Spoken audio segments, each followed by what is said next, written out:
ઇન્દિરા પ્રાથમિક શાળા ખસેડવાના નિર્ણય સામે વાલીઓમાં આક્રોશ। ભાવનગરના ઇન્દિરાનગર વિસ્તારમાં આવેલી ઇન્દિરા પ્રાથમિક શાળાને અન્ય સ્થળે ખસેડવાના નિર્ણય સામે વાલીઓમાં ભારે રોષ જોવા મળી રહ્યો છે। વાલીઓનો આક્ષેપ છે કે જ્યાં નવી શાળા બનાવવામાં આવી છે તે વિસ્તાર ઇન્ડસ્ટ્રીયલ ઝોનમાં આવેલો છે અને આસપાસ અસામાજિક પ્રવૃત્તિઓ તથા દારૂના અડ્ડા હોવાની ફરિયાદો પણ છે। વાલીઓનો સવાલ છે કે જ્યાં બાળકીની સુરક્ષા સામે જ ગંભીર પ્રશ્નો ઊભા થાય છે ત્યાં મોટી સંખ્યામાં દીકરીઓને અભ્યાસ માટે મોકલવી કેટલી સુરક્ષિત છે? અગાઉ પણ નાની બાળકી સાથે બળાત્કાર જેવી ગંભીર ઘટના બની ચૂકી હોવાના કારણે વાલીઓમાં વધુ ચિંતા ફેલાઈ છે। વાલીઓની સ્પષ્ટ માંગ છે કે હાલ જ્યાં બાળકો અભ્યાસ કરે છે એ જ શાળાની ઇમારતમાં શિક્ષણ વ્યવસ્થા ચાલુ રાખવામાં આવે। હાલની શાળામાં લેટ્રિન બાથરૂમ સહિતની પ્રાથમિક સુવિધાઓની હાલત ખરાબ હોવાનું પણ વાલીઓ જણાવી રહ્યા છે।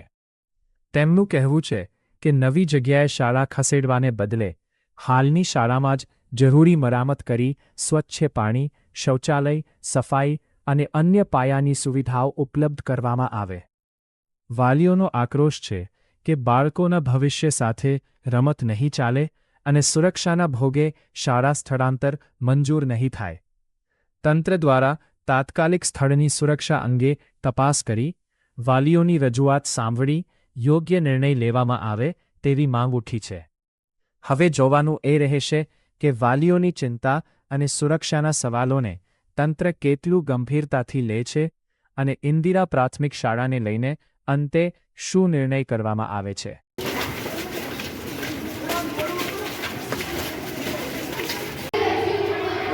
કેટલા ક્લાસ ખાલી રૂમ તો નથી આવો ખાલી રૂમ 7 ને 8 આ 3 ધોરણ અંબળીએ કેમ છે 1 2 કેટલા રૂમ છે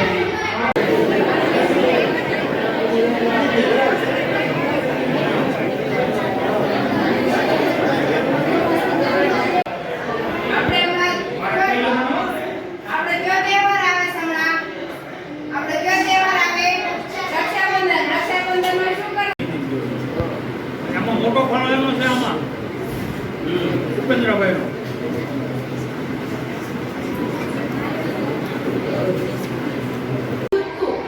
મોટું બોલે આ કોકલા લેવા લાંબા હો બુધાઈના એ ગુજરાત કેન્દ્રમાં આયા નહીં છે ગુજરાતમાં સંખ્યામાં ફૂલ આવે છે 40-60 ઓકે બેન આપનું નામ શું છે? મેરાનબેન સાદિકભાઈ મહેતા। કયો વિસ્તાર છે આ? હા, શું પ્રશ્ન શું છે એનો?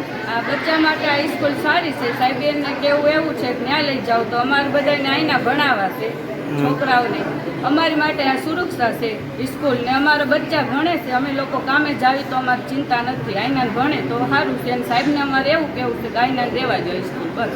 આવી છે સાહેબને ફરિયાદ કરી તમે? સાહેબને કેટલી વાર ફરિયાદ કરી છે કે આ સ્કૂલ રેવાઈ ગયો પણ કોઈ સાંભળતું નથી। એમ કાકા આવે છે ગમે તે અને એ અમારું સાંભળે છે અને ગમે તે મુસીબત પડે યાસીનભાઈ છે એમ કાકા છે એ બધાએ સાથ દીધો છે અને અત્યારે એ લોકો આવ્યા જ છે ને એ લોકોનું કેવું એવું જ છે કે અહીંના દેવા જોઈએ છે।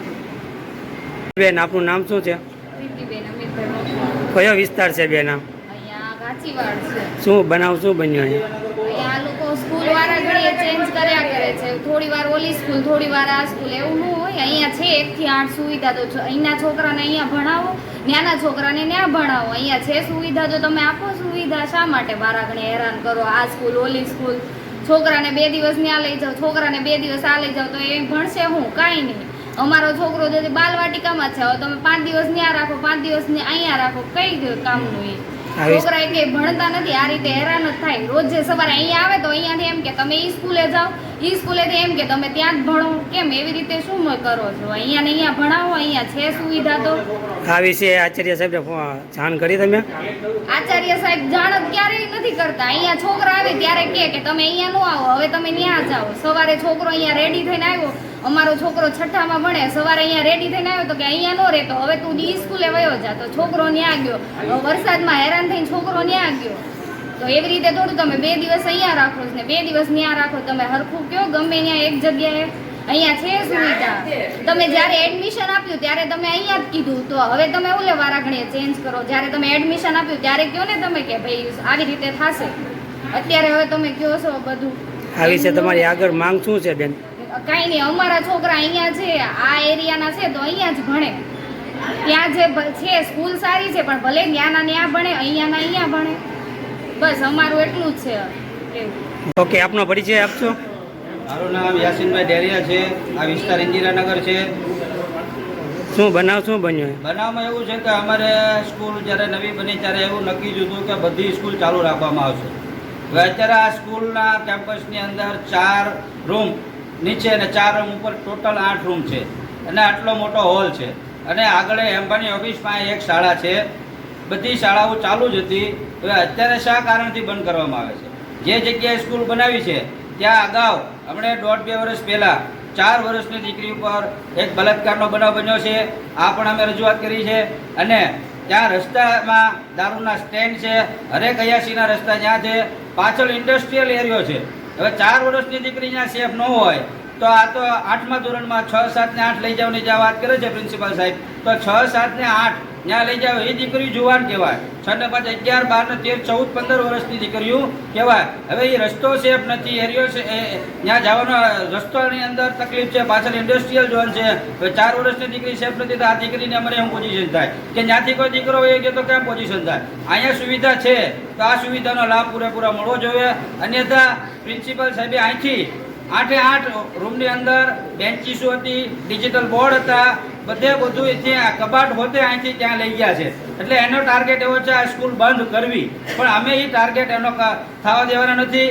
ગામ અમે આખું એક થયા છીએ એટલે ગામની માંગણી અમારી માંગણી હોય છે. એટલે ગામ હાટું તો અમે ગમે એ કરી શકીએ, કારણ કે ગામથી અમે ઉજળા છીએ.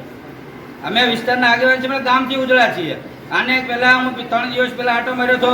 3 દિવસથી લાઇટ નહોતી, છોકરાના પાણીની સુવિધા પીવાના પાણીની નહોતી.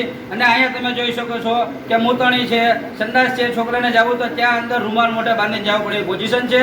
ને ત્યાં એવું શીખવાડે છે કે જો ત્યાં ગંદકી છે, ત્યાં છોકરા ભણી નહીં શકે, ત્યાં માંદા પડશે, તો તમે પહેલાં અહીંયા જ ભણતા.